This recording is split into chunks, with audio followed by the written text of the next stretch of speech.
రాసుకొని తిరిగారు, సొంత చెల్లెళ్ళకే వెన్నుపోటు పొడిచారు. 5 కోట్ల మంది ఆంధ్ర రాష్ట్ర ప్రజలకు బీజేపీ పార్టీకి ప్రత్యేక హోదాను తాకట్టు పెట్టారు. ఈరోజు జగన్మోహన్ రెడ్డి గారు ఢిల్లీలో ధర్నా చేస్తారా? ప్రత్యేక హోదా కోసం ఎందుకు చేయలేదండి ధర్నాలు? 5 సంవత్సరాల మీద అధికారంలో ఉన్నారు కదా, మరి ఢిల్లీలో మీరు ప్రత్యేక హోదా కోసం ఎన్నిసార్లు ధర్నాలు చేశారు? ప్రత్యేక హోదా అసలు ఊసే లేకుండా చేశారు కదా. ప్రత్యేక హోదా గురించి మీరు ఏ రోజు పట్టించుకోలేదు, పోలవరం గురించి మీరు ఏ రోజు పట్టించుకోలేదు, రాజధాని గురించి అని చెప్పి 3 రాజధానులను కన్ఫ్యూజ్ చేశారు. ఆఖరికి కడప స్టీల్ ఫ్యాక్టరీని కూడా మీరు పట్టించుకోలేదు. విశాఖ స్టీలు మన రాష్ట్రానికే తలమానికమైన అమ్మేస్తామన్నా కూడా పట్టించుకోలేదు. ఈరోజు మాత్రం ఢిల్లీకి వెళ్ళి ధర్నా చేస్తారట. మీ కార్యకర్తను చంపేస్తే ఢిల్లీకి వెళ్ళి మీరు ధర్నా చేస్తున్నారే, మరి మీ సొంత చిన్నాన్నను చంపేసినప్పుడు మీరు ఢిల్లీలో ఎందుకు ధర్నా చేయలేదు న్యాయం కోసం? జగన్మోహన్ రెడ్డి గారు సమాధానం చెప్పాలి. ఒకవైపు ఇక్కడ అసెంబ్లీ జరుగుతుంది.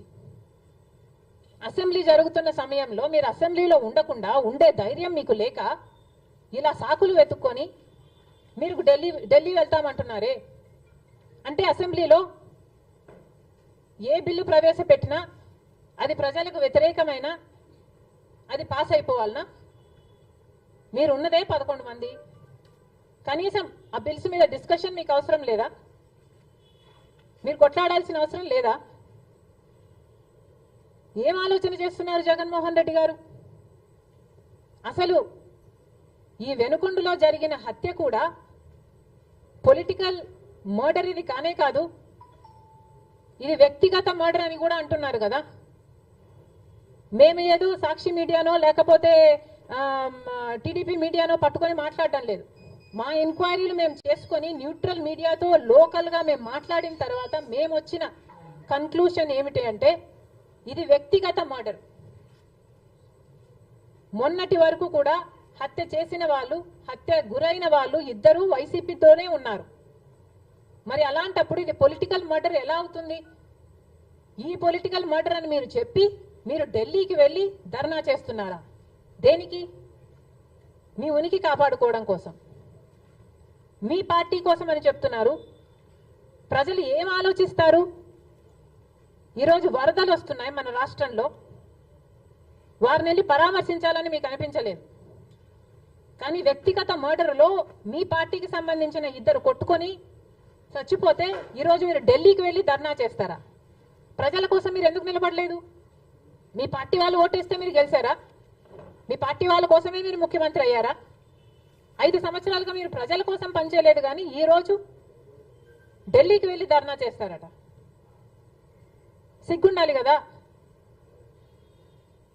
కానీ ఈ విషయంలో పోలీసులను కూడా అడుగుతున్నాం. నడి రోడ్డు మీద ఇలా హత్యలు చేసుకుంటుంటే పోలీసులు ఏం చేస్తున్నారు? ఆంధ్ర రాష్ట్ర పోలీసులుగా మీ బాధ్యత కాదా లా అండ్ ఆర్డర్ మెయింటైన్ చేయడం? ముఖ్యమంత్రి గారు, డిప్యూటీ ముఖ్యమంత్రి గారు చంద్రబాబు గారు, పవన్ కళ్యాణ్ గారిని కూడా ప్రశ్నిస్తున్నాం.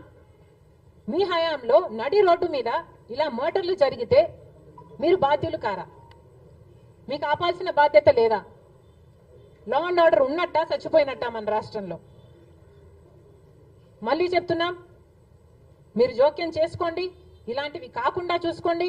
పోలీసులు కూడా అప్రమత్తంగా ఉండాలి. ఈ లా అండ్ ఆర్డర్ సిచ్యువేషన్ ని కంట్రోల్ చేయాల్సిన బాధ్యత పోలీసులకు ఉంది, ముఖ్యమంత్రికి ఉంది, డిప్యూటీ చీఫ్ మినిస్టర్కి ఉంది. దయచేసి మళ్ళీ ఇలాంటివి జరగకుండా చూడండి. Thank you.